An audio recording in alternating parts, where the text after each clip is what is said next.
નમસ્કાર મિત્રો, ગ્રેટ ભાવનગર ચેનલમાં આપનું સ્વાગત છે। જો અમારા વિડીયો ગમે તો વિડીયોને લાઇક કરજો, શેર કરજો અને અમારી ચેનલ સબસ્ક્રાઇબ કરજો। ભાવનગર શહેરથી 26 કિમી દૂર ભંડારીયાની ગિરિકંદરામાં નૈસર્ગિક, રમણીય અને નયનરમ્ય માનાથ મહાદેવનું ધામ આવેલું છે। અસંખ્ય યાત્રાળુઓના શ્રદ્ધાનું કેન્દ્ર એવું માનાથ મહાદેવનો ઇતિહાસ અને તેની વિશેષતાઓ જાણવા માટે અંત સુધી નિહાળજો અમારો વિડીયો। ભાવનગર આસપાસ ફરવાલાયક સ્થળો ઘણા બધા આવેલા છે। ભાવનગર જિલ્લામાં પ્રાકૃતિક સૌંદર્ય ધરાવતા ઘણા બધા સ્થળ આવેલા છે। એમાંનું એક એટલે માનાથ મહાદેવ। ભાવનગર શહેરની નજીકમાં જ આવેલું આ સ્થળ ભંડારીયા પાસેના ખોખરા વિસ્તારની રમણીય જગ્યામાં આવેલું છે। ડુંગરાઓની વચ્ચે આવેલું આ સ્થળ માઉન્ટ આબુ જેવી હિલ સ્ટેશનની વિશેષતા ધરાવે છે। મંદિર પાસે જ પાણીનો કુંડ આવેલો છે। એક નાનું ઝરણું પણ અહીંથી વહે છે। ચારે તરફ ફેલાયેલી હરિયાળી આંખોને ઠંડક આપે છે।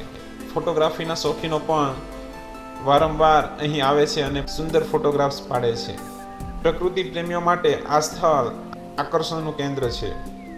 ખાસ કરીને ચોમાસાની ઋતુમાં આ પવિત્ર સ્થળ જોવાનો આનંદ અનેરો હોય છે, કારણ કે આ સમયમાં આજુબાજુના ડુંગરો લીલોતરીથી ઢંકાયેલા હોય છે। આ મંદિરની ચારે બાજુ વૈવિધ્યસભર કુદરતી વાતાવરણ અને વૈવિધ્યસભર વન્યજીવો પણ જોવા મળે છે। પશુપાલકો દ્વારા પશુઓ ચરાવવાના સુંદર દ્રશ્યો પણ અહીં જોવા મળી જાય છે। આજુબાજુના ગામડાઓ જેવા કે નાના ખોખરા, મોટા ખોખરા, ત્રંબકનો ધોધ, ઉખરલા અને ભાવનગર શહેરના પણ દૂરથી દ્રશ્ય જોવા મળે છે। માનાથ મહાદેવ મંદિરના ઇતિહાસની વાત કરીએ તો આજથી 660 વર્ષ પહેલા ઈસવીસન 1354માં એક વણિક પરિવારે આ મંદિરની સ્થાપના કરી હતી। પ્રાચીન સમયમાં ઘોઘા નજીકના પિરમબેટ ટાપુ પર એક વણિક શેઠ રહેતા હતા, જે ખૂબ જ ધાર્મિક હતા। તેઓ ગૌમાતા પ્રત્યે ખૂબ જ આસ્થા ધરાવતા હતા। આ વણિક શેઠ પાસે ખાસ ઉચ્ચ પ્રકારની ગાયો હતી અને આ ગાયોનું દૂધ અને ઘી તેઓ બ્રાહ્મણોને આપતા હતા। આ બધી ગાયોમાં એક વિશેષ ગાય હતી જેનું નામ સુરભી હતું। આ સુરભી નામની ગાય એક ગોવાર સાથે દરરોજ ભંડારીયાના ડુંગરોમાં ચરવા માટે જતી હતી। આ ગાય સાંજે પરત ફરતી ત્યારે દૂધ આપતી નહીં, જેથી આ વણિક શેઠ તેના ગોવારને ખીજાતા અને કહેતા કે તું ગાયને રસ્તામાં દોહી લે છો, એટલે સાંજે દોવા આપતી નથી। ગાય શા માટે સાંજે દૂધ આપતી નથી તેનું રહસ્ય ગોવાને હજુ સુધી સમજાયું નહીં, એટલે બીજા દિવસે આ ગોવા સુરભી ગાયની પાછળ તપાસમાં નીકળ્યો અને તેને જોયું કે સુરભી ગાય ભંડારીયાના ડુંગરોમાં એક માટીના રાફડા પર પોતાના દૂધનો અભિષેક કરી રહી છે। ગોવાએ પરત ફરી આ વાત વણિક શેઠને કરી। ગોવાની વાત ઉપરથી શેઠ ચોંકી ઉઠ્યા અને તેને આ વાત તેમના પરિવારને કહી। બીજા દિવસે વણિક શેઠ તેમના પરિવાર સાથે સુરભી ગાયની પાછળ નીકળ્યો।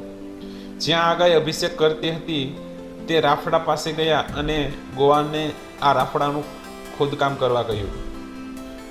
ખોદકામ કરતા તેમાંથી શિવલિંગ નીકળ્યું અને એટલે આ વણિક શેઠે એ શિવલિંગની ત્યાં સ્થાપના કરી। એ સ્થળ એટલે આજનું માનાથ મહાદેવ મંદિર। શિવલિંગની સ્થાપના કર્યા પછી ત્યાં મંદિરનું બાંધકામ કરવામાં આવ્યું। મંદિરની સ્થાપના બાદ ધીરે ધીરે મંદિર જીર્ણ થતાં સંવંત 1943ના આસો સુદ દસમ એટલે કે વિજયાદશમી ને સોમવારના રોજ ભાવનગરના મહારાજા તખ્તસિંહજી દ્વારા મંદિરનો જીર્ણોદ્ધાર કરવામાં આવ્યો।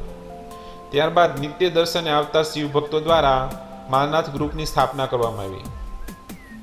માનાથ ધામનો વિકાસ કરવા 19/1/1992ના રોજ આ ગ્રુપ અસ્તિત્વમાં આવ્યું અને હર હંમેશ તમામ પ્રકારના વિકાસ માટે આ ગ્રુપ આજ દિન સુધી કાર્યરત છે। માનાથ ધામમાં મહાશિવરાત્રિ, શ્રાવણ માસ, જન્માષ્ટમી, દીપાવલી, મકર સંક્રાંતિ તેમજ અન્ય નાના મોટા તહેવારો પર દીપમાલા અને મહાઆરતીનું આયોજન કરવામાં આવે છે। આ ડુંગર માળાઓમાં વીજળી ઉત્પન્ન કરતી 20 જેટલી પવનચક્કીઓ પણ નજરે પડે છે। પવનચક્કીઓ અને હરિયાળા ડુંગરો વચ્ચે પ્રકૃતિ પ્રેમીઓ પ્રવાસનો આનંદ માણે છે। વીકેન્ડમાં ભાવનગરથી ઘણા બધા લોકો અહીં પ્રકૃતિનો આનંદ લેવા માટે આવે છે।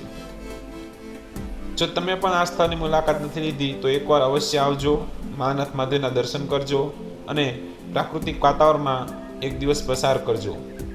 તમારી આંખોને ઠંડક મળશે અને પ્રકૃતિ સાથે પ્રાકૃતિક વાતાવરણમાં દિવસ પસાર કરવાથી તમારું મન પ્રફુલ્લિત થઈ જશે. લીલોતરી વચ્ચે રહેવાથી તમારું આરોગ્ય પણ સુધરશે.